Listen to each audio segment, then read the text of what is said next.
The Great Shift: How Humanity Rescued Itself from the Brink. Published in Future Times magazine, March 21, 27. Looking back a century, it's hard to imagine the grim reality of 2027, a time when the world teetered on the brink of catastrophe. Yet, from that precipice, humanity found its way forward, transforming itself from a society centered on suffering and survival to one of flourishing joy and well-being. This is the story of how a new mindset emerged and reshaped our world. In the early 21st century, the world faced a dangerous turning point, a crossroads that threatened to lead to disaster. The signs were everywhere, from the rising rates of childhood diseases to the pervasive anxiety and stress felt across all levels of society. The very fabric of life was beginning to fray under the strain of a broken food system where profit motives had trumped public health and well-being. Back then, food wasn't food in the sense we understand it today. Major food manufacturers, giants like PepsiCo, General Mills, and others, had grown to immense sizes by producing and selling what would eventually come to be known as fake food.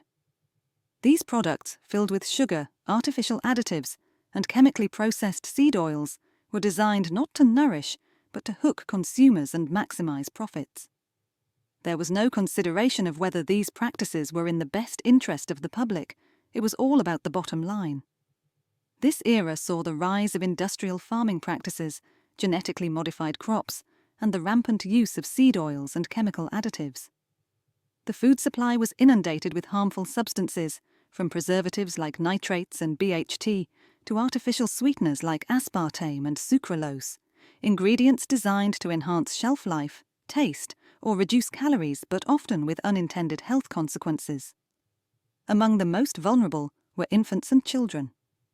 Baby formulas and popular children's snacks were laced with synthetic additives and heavy metals like arsenic and lead. Endocrine disruptors such as BPA and phthalates from packaging materials seeped into foods, potentially altering the delicate hormonal balance of developing bodies. Innocent babies, born into a world of fake food, began to show signs of exposure from birth, their tiny systems absorbing countless chemicals before they could even speak their first words. As children, teens, and young adults consumed these foods daily, they faced a growing range of health problems.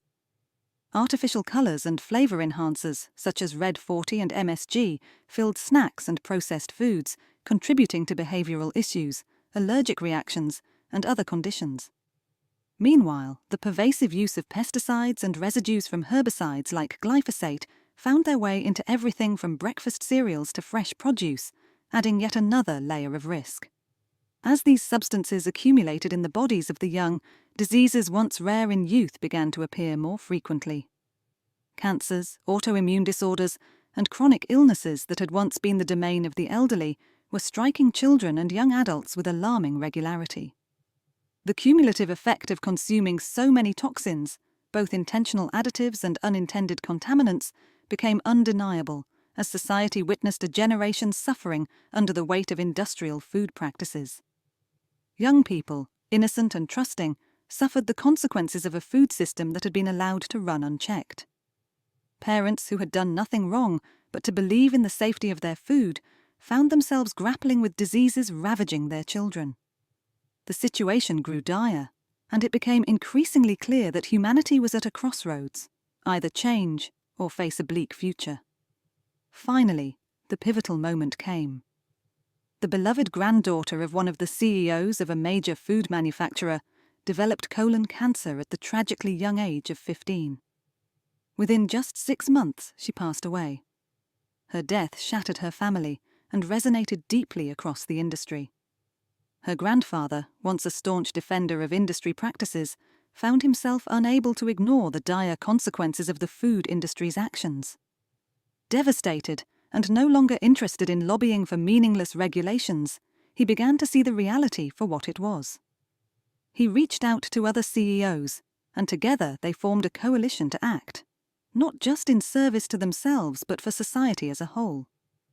These industry leaders, once blinded by profit, could no longer deny the link between their food practices and the abhorrent health issues ravaging the young. They decided to move beyond their isolated interests and work together for the greater good. At that time, society had come to center around ill health. Empty calorie foods led to a cascade of health issues that filled every moment with concern: counting calories, checking ingredients, popping multivitamins, endless doctor visits, hospitals overrun with preventable diseases. Even television was bloated with non-stop advertisements for medications, each with a litany of side effects, peddling remedies for ailments the population had yet to develop. Life had become a battle for survival in a misery-centric society. Joy had been stolen. Faced with these undeniable truths, the coalition of CEOs began implementing extraordinary changes. One of the most significant steps was the complete abandonment of heavily processed foods and nearly all seed oils, which had once dominated the food supply. Instead, they shifted to decentralized and seasonal food production, aligning with practices that supported both human health and environmental sustainability. To make this new system more efficient, a new intermediary industry emerged: food curators. These curators acted as vital connectors between local producers, regional markets, and community restaurants. This new role ensured that fresh, seasonal produce flowed smoothly through the food supply chain, minimizing waste and maximizing access. Food curators quickly became experts at anticipating and redirecting overages, ensuring that any surplus was swiftly transported to where it could be used, whether to neighborhood restaurants, local stores, or community centers. This new profession was crucial in streamlining fresh food distribution, making it more responsive and adaptable to local needs. As food curators became established, they created networks that helped sustain local economies and encouraged a diverse, regionally based food supply. These curators laid the foundation for what would become known as the Curators Market, a ubiquitous non-profit corner store recycling center found in every community, packed with fresh overstock and irregular produce at get-it-now prices. The Curators Market quickly became a beloved institution, ensuring that high-quality, nutritious food was accessible to all, regardless of socio-economic status. With the rise of food curators and these community-focused markets, society experienced a significant shift. Nutritious food became more widely available, and the impact on public health was immediate and profound. Chronic aches, pains, and more serious health complications began to diminish, and people found themselves with more time and energy for the activities they enjoyed. Creativity and innovation flourished as people moved away from a focus on health concerns and embraced a life centered around well-being and joy. With these changes, a ripple effect spread through society. Small and medium-sized businesses, local farms, bakers, printers, truckers, and more shifted to support a regional food supply. New jobs emerged in local communities, revitalizing local economies and reducing the environmental footprint of food production. More personalized, regional restaurants offering nutritious and varied food choices emerged, reducing the burden of navigating unhealthy options and freeing up time for relaxation and fun. The societal shift toward a division of labor returned to its original intent, allowing people to focus on what they do best without constant worry over the food they eat. Communities were uplifted, jobs flourished, pollution decreased. The joy that had been stolen for decades was restored. Freed from the cycle of poor health, people could pursue passions, foster innovation, and build meaningful connections. The emphasis shifted from merely surviving to truly thriving, returning joy to daily life and fostering a society driven by curiosity, compassion, and collaboration.